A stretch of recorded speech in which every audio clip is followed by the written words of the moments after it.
ஓம் சாய்ராம், ஜெய் சாய்ராம். என் அன்பு குழந்தையே, நாம் செய்த பாவத்திலிருந்து விடுபட, தெரிந்தோ தெரியாமலோ செய்த பாவங்களிலிருந்து நாம் விடுபட, மனிதனாக பிறந்த அனைவரும் பாவத்திற்கு ஏற்ப கர்ம பலனை அனுபவித்துதான் ஆக வேண்டும்.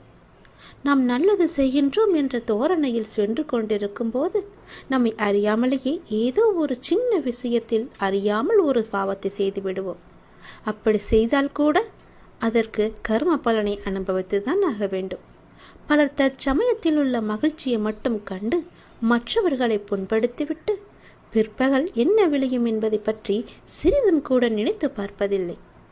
அவர்கள் அதே வழியை அனுபவிக்கும் பொழுதுதான் தெரிகிறது அவர்கள் செய்தது பாவம் என்று. நாம் தெரிந்தும் தெரியாமலும் செய்த பாவத்திலிருந்து விடுபட இந்த பரிகாரத்தை செய்தாலே போதும். இதனால் அனைத்து கர்ம வினைகளும் தீர்ந்துவிடும். உங்கள் வாழ்க்கையே புரட்டும் அற்புதமான பல விஷயங்களை அடுத்தடுத்து நீங்கள் காணலாம். அப்படி என்ன பரிகாரம்? தினந்தோறும் பூஜை அறையில் விளக்கு ஏற்ற வேண்டும்.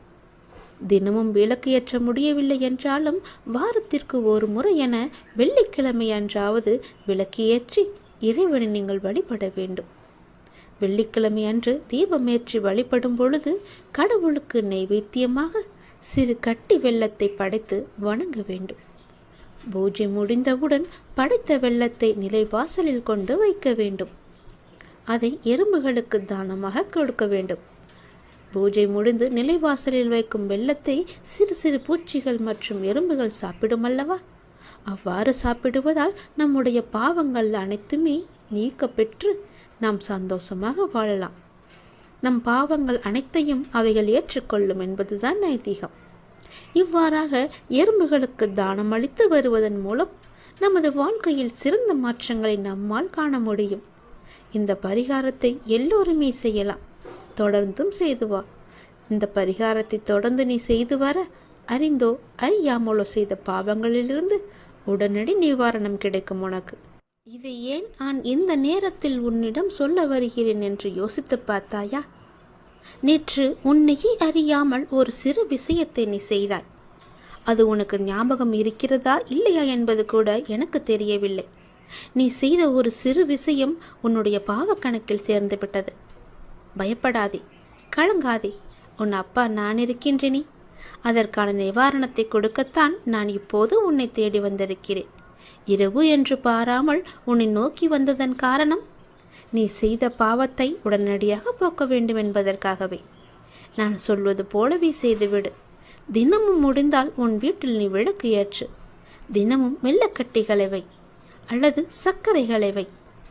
அது எடுக்க எடுக்க, அந்த எறும்புகள் எடுக்க எடுக்க உன்னுடைய கர்ம பலன்கள் பாவங்கள் எல்லாம் தொலைவதை காண்பாய்.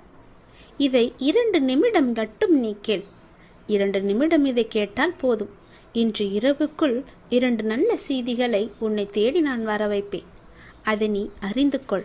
அதை நீ உணர்ந்து கொண்டால் மட்டுமே அதற்கான நல்ல பலனை உன்னால் பெற முடியும். என்னுடைய பக்தர்களுக்கு தீங்கு நேரிட நான் அனுமதிக்க மாட்டேன். என் பக்தர்களை நானே கவனித்துக் கொள்ள வேண்டும் என்ற ஆசை எனக்கு முழுவதுமாக இருக்கிறது. ஒரு பக்தன் விழும் நிலையில் இருந்தால் நான் 4 கரங்களை அந்த தருணத்தில் நீட்டி அவனை காத்து மேலே தூக்கி விடுவேன். அவனை விழவிடவே நான் மாட்டேன். அவனுக்கு தீங்கு நேரிட நான் அனுமதிக்க மாட்டேன். பழி சொல்ல தெரிந்த யாரும் உனக்கு வழி சொல்ல போவதில்லை. உன் வாழ்க்கை உன் கையில். அதை நீ புரிந்து கொள். உங்களுடைய வாழ்க்கையின் ஒவ்வொரு நாளையும் ஏதேனும் ஒரு சிறிய இலக்குடன் துவங்கிப்பார். நாளடைவில் இந்த பழக்கமானது உங்களை மிகப்பெரிய இலக்கை நோக்கி அழைத்துச் சென்றுவிடும். மோசமான தோல்வியை எதிர்கொள்ளும் தைரியம் உடையவர்களே மிகப்பெரிய வெற்றியை பெற முடியும். குடை மழையை நிறுத்தாது, ஆனால் அது நம்மை நனையாமல் தடுக்கும். தைரியம் பிரச்சனைகளை தீர்க்காவிட்டாலும் அதை எதிர்கொள்ள உதவும். கத்தி என்று தெரிந்தும் கால் வைக்க துணிந்தவர்கள்தான் இன்று காலத்தை கைப்பிடியில் கசக்கி வைத்திருக்கின்றார்கள். கடந்து போன நாட்களுக்காக நீ கவலைப்படாதே. நடந்து செல்ல நல்ல நாட்கள் நிறையவே உண்டு. அடுத்த அடி நீ எடுத்து வை. உங்களை நிராகரித்தவர்கள் உங்களுடன் பேச துடிக்கும்படி வாழ்ந்து காட்டு. அப்படி நீ வாழ்ந்து காட்டுவதே உங்களுடைய உண்மையான வெற்றி. தாழ்வு மனப்பான்மையும் பயமும் முன்னேற்றத்தை தடை செய்யும். மனத்திற்கு தைரியத்தை அதிகம் கொடுத்து முன்னேறி செல்வதில் அக்கறையாக இருந்தாலே உன்னுடைய வாழ்க்கையில் வெற்றி நிச்சயம் உன்னை தேடி வந்து கொண்டே இருக்கும். பயப்படாதே, எல்லாவற்றுக்கும் துணையாக உன்னுடைய அப்பா நான் இருக்கின்றேன். நாளை உன்னை காண ஏதாவது ஒரு ரூபத்தில் வந்து உன் முன்னால் நிற்பேன், உன்னை சந்திப்பேன். நீ என்னுடைய வருகைக்காக காத்து கொண்டே இரு. நான் வருவதை நீ அடையாளம் கண்டுகொள். நீ எந்த ரூபத்தில் என்னை காண வேண்டும் என்று ஆசைப்படுகின்றாயோ அதை முதல் நாள் இரவே என்னிடம் சொல்லிவிட்டு நீ உறங்கப்போ. மறுநாள் அந்த அதிசயத்தை காண்பாய். நீ ஆசைப்பட்ட உருவில் உன் முன்னால் வந்து நான் இருப்பேன். அப்போது என்னை தெரிந்து கொள்ளலாம். வந்தது என்னுடைய அப்பா என்று நீ உணர்ந்து கொள்ளலாம். உன் உடம்பிற்குள் ஒரு சிலிர்த்த உணர்வு ஏற்படும். ஜில்லென்ற காற்று வீசும். அப்போது நீ உணர்ந்து கொள், உன்னுடைய அப்பாதான் உன்னை தேடி வந்திருக்கிறேன் என்று. நடந்து முடிந்த ஒன்றை மனமே மாற்ற முடியாது. இதுவரை நடந்த அனைத்தையும் இறைவனின் செயல் என்று ஏற்றுக்கொள். இனி நடக்கப் போகும் எதையும் இப்பொழுது நிர்ணயிக்க முடியாது. காலத்தின் கைகளில் விட்டுவிடு. இப்பொழுது நீங்கள் செய்து கொண்டிருக்கும் செயலை முடிந்தவரை சிறப்பாக செய்து வா. நீங்கள் வாழ்ந்து கொண்டிருக்கும் இந்த நொடியை சிறப்பாக வாழ முயற்சி செய். உங்கள் வாழ்வின் இந்த நொடி இப்பொழுது உன் கையில் இருக்கிறது. நான் இருக்கின்றேன். நீ அனுபவித்த துன்பங்கள் எல்லாமே முடிவுக்கு வரப்போகின்றது. எப்படி சரியாக போகிறது என்று மலைக்கும் விஷயங்கள் எல்லாம் ஒன்றும் இல்லை என்னும் அளவிற்கு மாயமாக மறைந்து போக போகின்றது. நீ கவலையே கொள்ளாதே. இந்த நிலை எல்லாம் கூடிய விரைவாகவே மாறப்போகின்றது. எப்படி வேண்டுமானாலும் வாழலாம் என்பது வாழ்க்கை கிடையாது. இப்படிதான் நீ வாழ வேண்டும் என்று வாழ்வதற்கு பெயர்தான் உன்னுடைய வாழ்க்கை. வாழ்வில் நீ வெற்றி பெற வேண்டுமானால் பயனில்லாதவற்றையெல்லாம் பேசி பொழுதை வீணாக்காதே. பயனுள்ளதை பேசு. மௌனமாக இருக்க நீ பழகிக்கொள். தேவையில்லாத விஷயங்களெல்லாம் உன்னை நீ நுழைத்துக் கொள்ளாதே. வாழ்வில் எவ்வளவு முன்னேற நினைக்கின்றமோ அந்த அளவிற்கு பல அர்த்தமற்ற பேச்சுக்களை நீ சகித்து கொண்டுதான் ஆக வேண்டும். வாழ்க்கையில் நீ மகிழ்ச்சியாக இருக்க என்ன செய்ய வேண்டும் என்று யோசிக்க வேண்டுமே தவிர அடுத்தவர்கள் என்ன செய்கிறார்கள் என்று நீ பார்க்க கூடாது. என் வார்த்தைகள் உனக்கு பிடிக்கும் என்று நம்புகிறேன். என் வார்த்தைகள் மீது உனக்கு நம்பிக்கை இருக்கும் என்று நம்புகிறேன். என் வார்த்தைகளை நீ செவி கொடுத்து கேட்பாய் என்று நம்புகிறேன். என்னுடைய வார்த்தைகளை நீ செயல்படுத்துவாய் என்று நம்புகிறேன். அந்த நம்பிக்கையில்தான் நான் உனக்கு அவ்வப்போது தினம் தினம் எல்லாவற்றையுமே சொல்லிக் கொண்டிருக்கின்றேன். என் வார்த்தைகள் மீது நீ நம்பிக்கை வைத்து செயல்பட்டு பார். கவலைப்படவே மாட்டாய். நான் இருக்கின்றேன் உன்னோடு. எங்கும் எப்போதுமே உன் அப்பா நான் இருக்கின்றேன். உனக்கான இலக்கு எது என்று நிர்ணயித்து விட்டேன். அந்த இலக்கை நோக்கி நீ பயணிக்க வேண்டிய தூரம் சற்று தூரமே. நீ அதை சென்று அடையப் போகின்றாய். உன் இலக்கு உன் கைக்கு கிடைக்கப் போகின்றது. நிமிடத்திற்கு நிமிடம் நின்று விடாமல் மாறிக்கொண்டே இருக்கும் எதையும் மனதிற்குள் பிடித்து நீ வைக்க முற்பட வேண்டாம். இருக்கும் வரை மகிழ்ச்சியோடு இரு. இல்லை என்று ஆன பிறகு நிம்மதியோடு இரு. அது எனக்கு இல்லையே என்ற எண்ணத்தை நீ விட்டுவிடு. இன்று இல்லாவிட்டால் நாளை என்ற எண்ணத்தோடு நீ பழகிப்பார். சென்று பார். உன் வாழ்க்கை சந்தோஷமாக இருக்கும். உன் வீட்டில் மங்களகரமான நிகழ்வுகள் எல்லாம் நடக்க பெறும் நேரம் வந்துவிட்டது.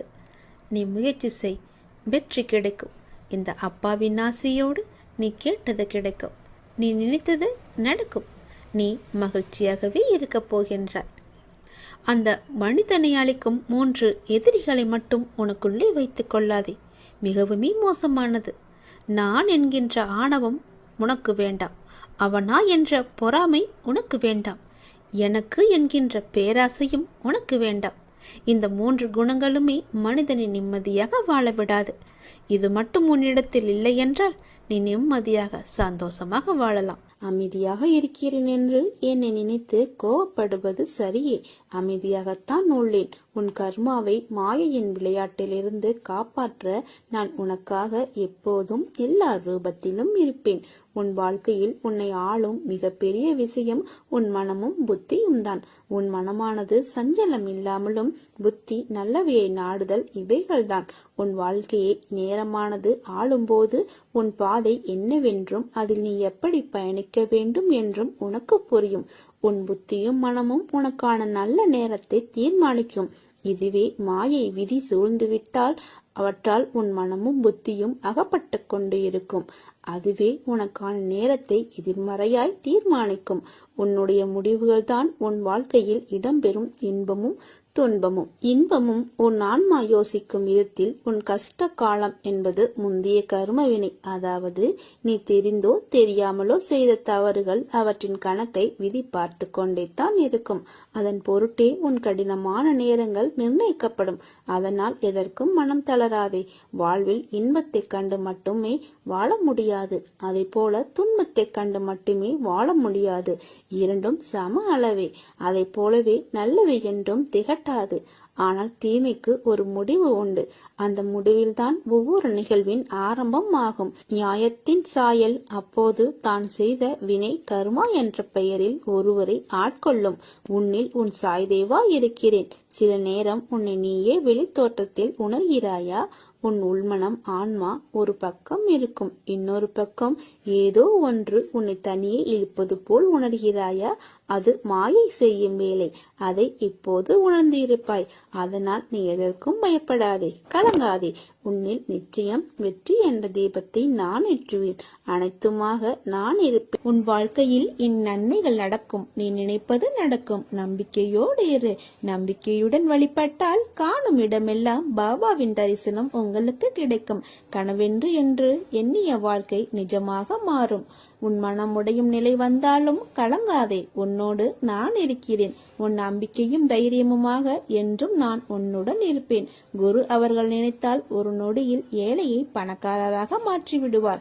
பிரம்மா எழுதியதை கூட மாற்ற வல்லமை வாய்ந்தவர் இந்த பாபா மட்டுமே. கடவுள் உங்களை இக்கட்டான சூழ்நிலையில் தள்ளும் போது கடவுள்தான் உங்களை அதிலிருந்து மீட்டெடுப்பார். கடவுள் உங்களுக்கு வழிகாட்டுவார். எல்லாவற்றையும் செய்பவர் கடவுள் என்பதை நினைவில் கொள்ளுங்கள். என்னை முழுமையாக அறிந்தவர்கள் நான் உதவவில்லை என்று வருந்த மாட்டார்கள். உருவம் வேறாக இருந்தாலும் உதவி என்னுடையதாகவே இருக்கும். கவலை வேண்டாம். கண்ணீரை துடை. கண்ணை இமை காப்பது போல் நான் உன்னை காத்து வருகிறேன். நீ உரிமை கோரும் ஒன்று உன்னிடம் நிபந்தனையுடன் நிரந்தரமாக வந்து சேரும். வாழ்க்கையில் முன்னேற நீ முயற்சி செய்தால் அதை வெற்றி பெற செய்வது என்னுடைய கடமை. உன் கவனம் என் மீது இருக்கட்டும். நான் உன்னை கவனித்துக் கொள்கிறேன். எல்லாம் நன்மைக்கே. கூடிய விரைவில் ஒரு நல்ல செய்தியை நீ கேட்பாய். சந்தோஷமாக இரு. எதை பற்றியும் கவலை வேண்டாம். உன்னுடன் நான் இருக்கிறேன். உன் பல நாள் சோகத்திற்கு முடிவு வருகிறது. உன் வாழ்வில் மாற்றங்கள் உண்டாகப் போகிறது. உன் கனவுகள் நிறைவேறும். நீ நினைப்பது நடக்கும். உனக்காக எடுத்து வைக்கப்பட்டது உனக்கானதே. தாமதமானாலும் உன்னை வந்து சேரும். பொறுமையாக இரு. வாழ்க்கையில் கவலை கொள்ளாதே. உனக்கு வர வேண்டிய கடன், பணம், பதவி உயர்வு, வேலை வாய்ப்பு, திருமணம், குழந்தை பாக்கியம் அனைத்தும் கூடிய விரைவில் கிடைக்கும். நம்பிக்கையோடு இரு. எல்லா சிக்கல்களையும் நீ கடந்து விட்டாய். உனக்கு நல்ல நேரம் வந்து விட்டது. நீ போகும் பாதை விடியலுக்காக போகும் பாதை. இருள் சூழ்ந்துதான் இருக்கும். அதில் உனக்கான பயங்கள், கலக்கங்கள் இருக்கலாம். ஆனால் உனக்கென்று பாதையில் நீ ஒருவராக மட்டும்தான் செல்ல முடியும். ஆனால் உனக்காக துணையாய் அந்த இருளில் நான் இருப்பேன். இருள் என்பதனால் உன் கண்களுக்கு நான் புலப்படாமல் இருக்கலாம். ஆனால் நான் உன்னிடத்தில் தான் இருக்கிறேன். உன் பாதை, உனக்கான வெற்றி இவையெல்லாம் உன் ஆன்மாவுக்காக எழுதி வைக்கப்பட்டது. உனக்கு எது என்று நிர்ணயிக்கப்பட்டதோ அது தான் உன்னிடத்தில் உனக்காக வந்து சேரும். அது வந்து சேரும் காலத்தையும் நீ நெருங்கிவிட்டாய். எல்லா சுமைகளையும் என்னிடம் தந்துவிட்டு தைரியமாக போய்கொண்டிரு. வருத்தத்தை விட்டு பொறுமையாக உனக்கான இலக்கை நோக்கி போய்கொண்டே இரு. வாழ்க்கையில் கடினமான நேரங்கள் என்பது எல்லோருக்கும் வரத்தான் செய்யும். அதற்காக சோர்வடைந்து வாழ்க்கையே வேண்டாம் என்று நினைத்தால் பூமியில் ஒருவர் கூட இருக்க மாட்டார்கள். இருளில்தான் மின்மினி பூச்சியின் வெளிச்சம் நமக்கு தெரியும். பகலில் தெரிவதில்லை. அதே வெளிச்சம் என்ற சந்தோஷமான நேரம் வாழ்க்கை அழகாக இனிமையாக இருக்கும். ஆனால் வாழ்க்கையின் படிப்பை வெளிச்சத்தில் நீ உணர மாட்டாய். இருளில் அலைந்து அதை நீ உணரும் போதுதான் வாழ்க்கை என்ற ஆத்ம வெளிச்சம் என்ன என்பதை நீ உணர்வாய். வாழ்க்கையில் உன் மனதில் பயம் தோன்றும் நேரம் உன் எதிர்மறை எண்ணங்களால் மட்டுமே. வாழ்க்கையை நினைத்து அது சரியாக நடக்குமா என்ற பயம்தான் உன் வேலையில் தடங்களை ஏற்படுத்துகிறது. இனிமேல் பயப்படாதே. உன்னை தேடி வந்த வாய்ப்புகள் எல்லாம் உனக்கு உன் சாய்தேவா கொடுத்த வாய்ப்புகள். அதை நீ மனதார ஏற்றுக்கொள். நிச்சயம் அதில் நீ வெற்றி பெறுவாய். உனக்கான வாயிற்படியை நான் உனக்கு கொடுத்து விட்டேன். அதில் பயணிக்க நீ தயாராக இரு. உனக்காக பக்க பலமாய் உன் கையை பிடித்து உனக்கான வாழ்க்கையை பிரகாசமாக்குவேன். திடமான விசுவாசத்தை மனதில் திரித்து எவர் தம்முடைய குருவை வழிபடுகிறாரோ அவருக்கு இறைவன் எக்காலமும் கடன்பட்டவனாகிறான். அவரை யாரும் அக்கிரகமாக பார்க்க முடியாது. எவர் இறைவன் வழிபாட்டில் விருப்பம் கொண்டு அவரை ஒரு நிமிடத்தையும் வீணாக்க மாட்டாரோ அவருக்கு குரு எல்லையற்ற ஆனந்தத்தை அளிப்பார். பிறவி பெருங்கடலை தாண்டி அவர் அழைத்துச் செல்வார். என்னுடைய அன்பு குழந்தையாகிய நீ முதலில் உன்னை தெளிவுபடுத்திக் கொள். நான் இன்றி எதுவும் அசைய போவது இல்லை. இன்றும் நான் உயிரோடு தான் இருக்கிறேன். நான் உயிரோடு வலம் வருவதை பலமுறை வெளிப்படுத்தி இருக்கிறேன். நான் உன்னோடு இருப்பதை நீ உணர்ந்து கொள். மனமும் எண்ணமும் வேறுபட்டிருக்கையில் பணம் மட்டும் எப்படி நல்ல தீர்வை சொல்ல முடியும்? உணர்வுகளை பகிர்ந்து கொள்ள வேண்டும். அதன் பின்பு வாழ்க்கையில் புத்துணர்வு பிறக்கும். நான் உன்னை எனது கட்டுப்பாட்டில் வைத்திருக்கிறேன். இன்னும் சில மாற்றங்களை உன்னிடத்தில் ஏற்படுத்தப் போகிறேன். அது உன்னை மாற்றப் போகிறது. உன்னை வழிநடத்தி நல்ல புத்திமதிகளை சொல்லி உன்னை உயர்த்தப் போகிறேன். உனது பிடி என்னிடம் உள்ளது, மறந்து விடாதே. அனைத்தையும் கையாளும் போது கவனமாக கையாள வேண்டும். உன்னிடமிருந்து எனக்கு என்ன தேவை தெரியுமா? நான் யார் என்று தெரியாமல் இருந்தபோது நீ எப்படி இருந்தாயோ, என்ன செய்தாயோ, அதை கடந்து வந்து நான் யார் என்பதை எப்போது நீ உணர்ந்து கொண்டாயோ அக்கணமே உனது கர்ம பலன்கள் பாரங்கள் முழுவதையும் நான் வாங்கிக் கொண்டேன். அகங்காரத்தை கைவிடு. தான் என்ற அகந்தையை விட்டுவிடு. ஆணவத்தை விட்டொளி. பகைமையை கைவிடு. தீய பழக்கங்களிலிருந்து வெளியே வா. கோபத்தை கைவிடு. நிதானத்தை கடைபிடி. உனது ஐம்புலன்களையும் அடக்கி வாழ கற்றுக்கொள். கண்களை அலைப்பாய விடாமல் யாரையும் தூற்றி பேசாமல் இரு. பிறர் விஷயத்தில் தேவையில்லாமல் அக்கறை காட்ட நினைக்காதே. இது என் அறிவுரை. இதை நினைவில் நிறுத்திக்கொள். இனி அனைத்தும் உன் வசம் மாறப்போகிறது. நீ மாறப்போகிறாய். பொறுமையாக இரு. நம்பிக்கையோடு இரு. நம்பிக்கை தான் வாழ்க்கை.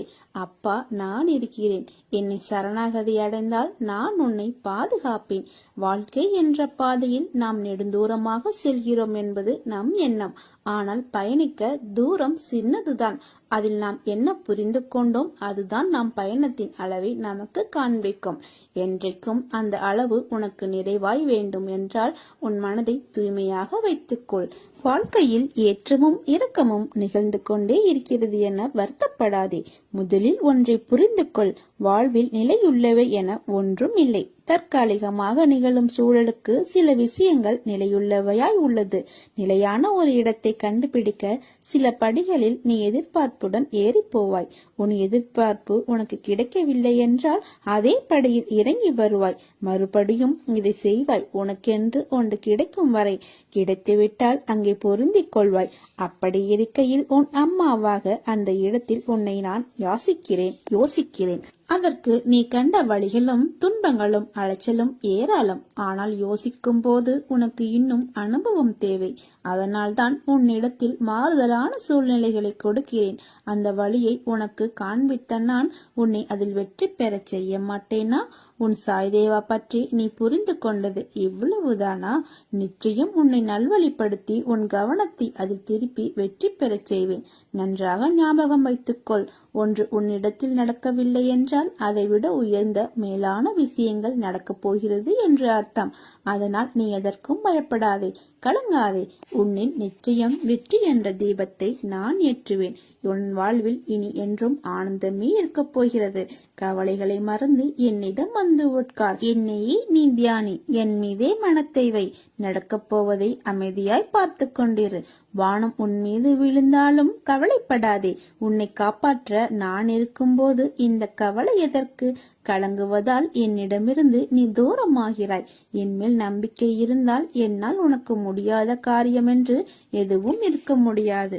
நான் இருக்கிறேன். எதுவும் நிரந்தரமில்லை. எல்லாம் ஒரு நாள் மாறும். நான் மட்டும் உன்னை விட்டு மாற மாட்டேன். என்னிடம் தஞ்சம் புகுந்தவர்கள் எத்தனை ஜென்மங்கள் எடுத்தார்களும் அவர்களை தாங்கி நிற்பேன். நான் இருக்க பயமேன். இது வெறும் வார்த்தை அல்ல, என்னுடைய சத்திய வாக்கு. என் மீது நம்பிக்கை, பொறுமை இவற்றை மட்டும் வைத்துவிட்டு நீங்கள் உங்கள் வேலைகளை பார்த்து கொண்டே இருங்கள். மற்றவற்றை சாய்பாபா பார்த்து கொள்வாள் என்ற நம்பிக்கை மட்டும்தான் நான் உங்களிடமிருந்து எதிர்பார்க்கிறேன். நல்லதே நடக்கும்.